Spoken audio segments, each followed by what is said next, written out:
Baik, bismillahirrahmanirrahim. Assalamualaikum warahmatullahi wabarakatuh. Selamat berjumpa mahasiswa sekalian. Bertemu lagi pada sesi asinkronus ya, mata kuliah Bahasa Indonesia kali ini. Dan kita akan membahas tentang berbahasa Indonesia yang baik dan benar. Namun sebelum itu, mari kita berdoa terlebih dahulu supaya materi yang saya sampaikan dan kalian yang mendapatkan materi bisa diserap dengan baik. Baik, untuk memulai sesi asinkronus kali ini berdoa mulai. Ya, berdoa selesai.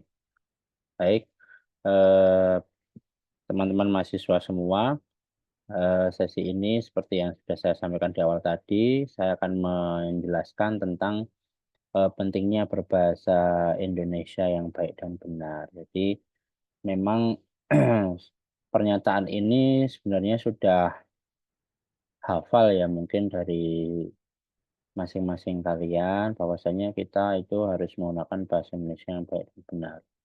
Namun, yang menjadi pertanyaan adalah, eee, apakah konsep yang ada pada pemahaman kalian tentang bahasa Indonesia yang baik dan benar itu, akan sama dengan apa yang akan saya sampaikan. Sebagai contoh misalnya selama kalian menempuh studi ya, baik di bangku SD, SMP, SMA, tentu kalian juga mendapatkan mata pelajaran bahasa Indonesia. Dan di dalam pelajaran bahasa Indonesia itu, guru kalian juga menekankan kalian untuk bisa menggunakan bahasa Indonesia yang baik dan benar. Tapi biasanya, biasanya apa yang ada di dalam konsep kalian tentang bahasa Indonesia yang baik dan benar itu harus baku ya, kemudian lengkap dan sebagainya, intinya merujuk pada bahasa yang baku ya, formal itu. Namun pada penjelasan ini saya akan menyampaikan bahwa, bahasa Indonesia yang baik dan benar itu kita harus memperhatikan beberapa aspek, sehingga kebakuan itu juga bisa, kita pilih ya sesuai dengan konteksnya gitu ya. Baik, di dalam istilahnya bahasa Indonesia yang baik dan benar itu ada 2 value ya di situ, ada 2, baik dan benar. Dan yang jadi pertanyaan berikutnya adalah baik itu yang bagaimana, benar yang bagaimana. Tentu saja dalam sesi asinkronus ini, saya langsung memberikan penjelasan ya bahwasanya bahasa Indonesia yang baik dan benar itu ada 2 value ya. Yang baik itu yang bagaimana, yang benar bagaimana. Kita bahas dulu yang benar dulu. Ketika kita berbicara tentang benar, berarti itu lawan katanya adalah salah. Bahwasanya, di situ ketika mengulas tentang benar dan salah itu berarti merujuk pada suatu aturan. Dan aturan dalam berbahasa Indonesia di sini kita merujuk pada kaidah. Kaidahnya ada KBBI dan EYD. Kemudian baik itu berarti merujuk pada konteks ya. Konteks di sini, saya mengambil dari teorinya Delhaims ya, bahwasanya konteks itu ada 8 yang saya ambil dari teorinya Speaking Delhaims, itu ada setting, participant, ends, exequence, key, instrumentalities, norms, yang terakhir genre ya itu. Oke, jadi baik itu tentu harus sesuai dengan konteks ya. Misalnya, eh, kalian harus mengetahui bahwasanya kalian akan masuk pada ranah apa ini konteksnya, formal atau tidak formal. Misalkan untuk konteks formal, seperti di dalam hal ini adalah berpidato misalkan gitu ya. konteks formal tentu kalian secara kaidah tentu akan menggunakan kaidah yang sesuai dengan EYD dan juga KBBI, bahwasanya semuanya harus baku. Penggunaan katanya, penggunaan intonasinya dan semuanya harus baku. Baik itu secara, apa namanya, percakapan maupun, bahasa lisan maupun bahasa tulis, sorry. Dan kemudian, yang di konteks satunya yaitu tidak formal, tentu saja misalkan di sini ada ilustrasi, eee, interaksi ya di kantin ya atau di warung makan gitu. Dan di sini, adanya penabrakan ya kaidah ya tentang kebakuan kata itu sangat besar terjadi ya, ya. Baik itu penabrakan secara kebakuan pemilihan kata maupun strukturnya yang tidak lengkap. Karena di situasi yang tidak formal seperti yang ada pada ilustrasi di situ, kita melihat bahwasanya, oh, apa namanya, pesertanya siapa, kemudian tujuannya apa, tujuannya tentu untuk membeli suatu makanan dan di situ pasti juga, dituntut untuk waktu yang singkat ya. Misalnya contoh, Bu soto satu ya, di situ boleh, atau misalkan kalau menggunakan bahasa yang, apa namanya, menggunakan bahasa daerah itu pun diperbolehkan karena di situ, ada situasi yang disebut non formal atau tidak formal. Tetapi meskipun menggunakan bahasa atau pemilihan katanya tidak baku, di sini ada kaidah atau, aturan yang tidak boleh kita langgar yaitu tentang ejaan. Ejaan di situ, seperti dokumen yang sudah saya berikan kepada kalian, EYD edisi kelima, salah satunya adalah huruf ya, pengenalan huruf dan bagaimana cara pengucapannya. Di situ, pengucapan misalkan Bu soto gitu ya, soto juga harus, diucapkan dengan tepat, SOTO, soto itu ya.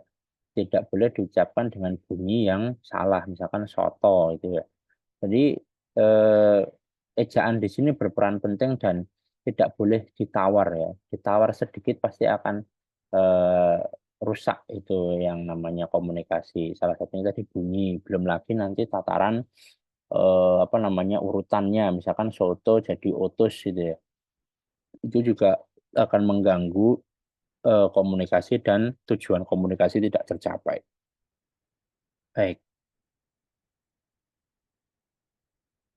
selanjutnya, setelah kita mampu menggunakan bahasa Indonesia yang baik dan benar, tentu kita juga, mempelajari sejarah perkembangan bahasa Indonesia.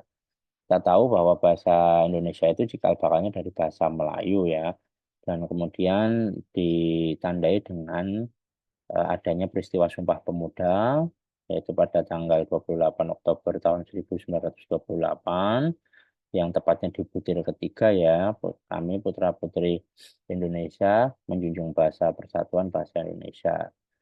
Kemudian, ada lagi setelah peristiwa Sumpah Pemuda itu, kita, resmi ya memiliki bahasa Indonesia, ya, gitu ya. Baik, di dalam penentuan, penggunaan bahasa Indonesia dan kita berbicara pada kebenaran kaidah, kita mengenal ada, 4 ya kaidah tata bahasa Indonesia. Yang pertama ada kalimat, 2 kata benda, 3 kata kerja, 4 dan kata sifat. Ya kalimat, setiap kalimat harus memiliki subjek predikat, itu syarat minimal ya, tidak boleh, tidak boleh ada subjek saja atau predikat saja, itu tidak boleh. Dan juga letak dari subjek predikat tidak boleh ditukar ya, nanti juga akan, eee, komunikasi itu menjadi ambigu atau tidak tercapai tujuan komunikasi. Kemudian ada kata benda menunjukkan orang, tempat, atau benda. Kemudian 3 kata kerja yang biasa menduduki pada tataran predikat ya di sini ya, pergi, makan, minum, dan sebagainya. Yang terakhir kata sifat ya, memberikan keterangan tentang sifat atau keadaan suatu benda. Misalkan cantik, sedih, cantik, ganteng, terus kemudian pintar, dan masih banyak lagi. Ya itu. Nah, kemudian penggunaan EYD ya seperti yang sudah saya sampaikan kemarin, eee, di dokumen yang saya berikan di situ, kalian juga harus menguasai tentang, EYD ini sehingga, pengaplikasian bahasa Indonesia yang baik dan benar, kalau kalian menghadapi situasi yang formal, kalian ngerti apa yang harus kalian gunakan. Misalkan penggunaan, eee mengucapkan kata organisasi ya gitu ya. Di situ kan hurufnya kan organisasi ya itu ya. Tetapi, di sebagian orang juga ternyata ada yang masih mengucapkan organisasi dengan organisasi. Nah itu tentu kalian juga harus, mengerti, itu ya. Misalkan pengucapan, 4 gitu ya menjadi ampat. Nah itu mohon untuk dihindari. Sehingga pemahaman tentang EYD ini mutlak harus dikuasai oleh, setiap orang Indonesia ya, di sini khususnya kalian sebagai mahasiswa. Terus kemudian, di dalam penggunaan bahasa Indonesia yang baik dan benar tentu kalian harus memilih kosakata yang tepat. Misalkan kalian memilih, eee, berada di dalam situasi yang formal, Anda sedang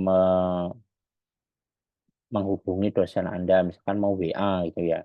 Di situ kalian memiliki aims atau tujuan itu menanyakan bahwasanya apakah besok diadakan perkuliahan atau tidak, misalkan gitu, atau besok dosennya datang ke kampus atau tidak.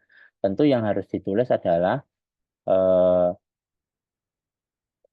"Selamat siang Pak," misalkan gitu ya, "Mohon maaf apakah, Bapak besok ke kampus atau tidak?" Ada kata sapaan Bapak di situ lebih tepat daripada kalian menggunakan atau memilih kata Anda misalkan gitu ya. Meskipun secara, eee, kaidahnya benar-benar aja itu, tidak ada yang salah karena di dalam bahasa Indonesia tidak mengenal tingkat tutur ya layaknya bahasa daerah, tetapi kita harus mengikuti apa namanya, memperhatikan ini ya, iya, dan juga norms, norma kesopanan bahwasanya yang kita ajak, bicara atau kita sedang hubungi adalah, dosen yang notabene, guru Anda gitu kan ya. Tapi di sini dosen sebagai guru Anda itu juga misalkan mau menggunakan Mas dan Mbak untuk menyapa kalian it's okay, itu lebih lebih baik juga meskipun pakai Anda atau kalian pun juga sah-sah saja. Tapi, kalian juga harus, lebih tepat ya di dalam memilih kosakata. Misalkan juga, kemarin Solo diguyur hujan deras gitu ya, hujan deras, pemilihan kata deras itu lebih tepat daripada lebat ya, karena lebat, tidak disandingkan dengan hujan, karena lebat itu lebih bersanding dengan, daun, bulu, rambut, dan sebagainya itu ya. Itu untuk pemilihan kosakata. Nah, di sini kesalahan umum dalam berbahasa Indonesia biasanya penggunaan kata tanda baca, kalimat, dan ejaan seperti, yang akan kita geluti setiap pertemuan ya. Namun karena ini asinkronus jadi, insya Allah minggu depan atau pertemuan yang akan datang kita baru akan mengaplikasikan tentang bahasa tulis ya di dalam, penggunaan bahasa Indonesia. Kemudian ketika kalian mahir dalam menggunakan bahasa Indonesia yang baik dan benar, tentu kalian akan dikenal menjadi pribadi yang memiliki cara komunikasi yang efektif, ya komunikasinya bagus, diajak ngomong itu enak gitu ya, meski di dalam situasi yang formal enak, di situasi yang tidak formal juga, hayu gitu kan ya. Kemudian kesuksesan profesional, tentu, kepiawaian seseorang dalam berbahasa itu juga, seiring dengan menuju kesuksesan dalam karir ya, ya. Kemudian juga menjadi sosok yang bisa mempersatukan bangsa ya. Jadi begini, artinya, kita hidup di Indonesia ini, berkawan dengan, saudara-saudara kita yang berbeda latar belakang suku dan budaya, otomatis memiliki bahasa daerah masing-masing juga. Seperti di kelas misalkan ada yang dari Solo, ada yang dari Jakarta, ada yang dari Kalimantan, ada yang dari Bali misalkan. Itu semuanya bisa berkomunikasi, saling memahami, saling ngerti karena kita menggunakan bahasa Indonesia, bukan menggunakan bahasa daerah. Dan juga dengan begitu, juga mendorong pendidikan lebih berkualitas ya, karena dengan memiliki kepayaan bahasa yang baik, kepiawaian bahasa Indonesia yang baik, itu juga membuat kita menjadi pribadi yang berkualitas. Dan yang terakhir, eee, sebagai orang atau cendekiawan, kalian harus, memiliki sikap ya untuk menjaga dan melestarikan bahasa Indonesia. Setidaknya minimal tidak ikut-ikutan dalam, penggunaan bahasa-bahasa yang rusak ya, tidak ikut-ikutan melestarikan apalagi sampai menciptakan bahasa-bahasa yang rusak ya. Karena dalam, eee, kedudukan bahasa Indonesia itu ternyata sejajar, setara dengan bendera dan juga lagu kebangsaan menurut undang-undang. Baik, sampai di sini untuk sesi asinkronus.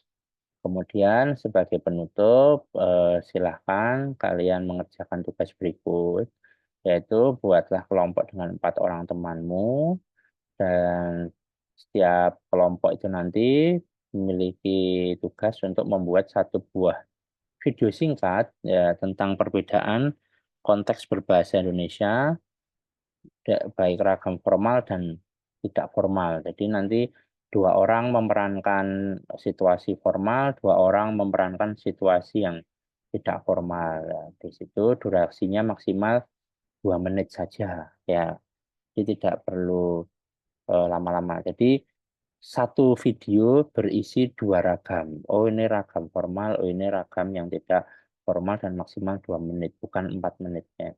Terus kemudian formatnya seperti YouTube Short atau Reels Instagram, yaitu portrait ya, direkam aja pakai HP, juga nggak apa-apa. Kemudian nanti videonya diberikan misalkan, "Pak, mau diberi subtitle apakah boleh?" "Boleh, silakan." Diberi sekreatif mungkin ya. Di situ, buatlah video yang baik, gitu.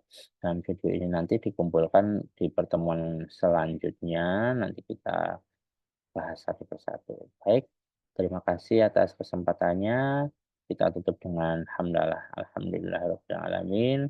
Sekian terima kasih. Wassalamualaikum warahmatullahi wabarakatuh.